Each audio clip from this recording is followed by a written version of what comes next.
விழுப்புரம் மாவட்டம் பிரசித்தி பெற்ற மேல்மலையனூர் அங்காளம்மன் திருக்கோவிலில் ஆடிப்பூர விழாவை முன்னிட்டு 2,10,000 வளையல்களால் அம்மனுக்கு சிறப்பு அலங்காரம் செய்யப்பட்டது. திரளான பக்தர்கள் நீண்ட வரிசையில் காத்திருந்து சுவாமி தரிசனம் செய்தனர்.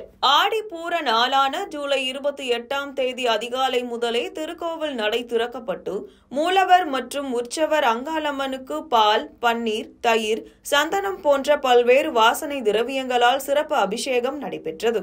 தொடர்ந்து அம்மனுக்கு பட்டுப்புடவை அணிவிக்கப்பட்டு 2,10,000 வளையல்களால் கண்கவர் சிறப்பு அலங்காரம் செய்யப்பட்டது.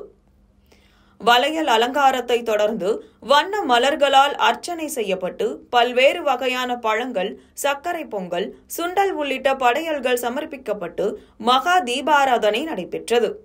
இந்த சிறப்பு அலங்காரத்தை காணவும் அம்மனின் அருளை பெறவும் பல்லாயிரக்கணக்கான பக்தர்கள் நீண்ட வரிசையில் காத்திருந்து அம்மனை தரிசித்தனர்.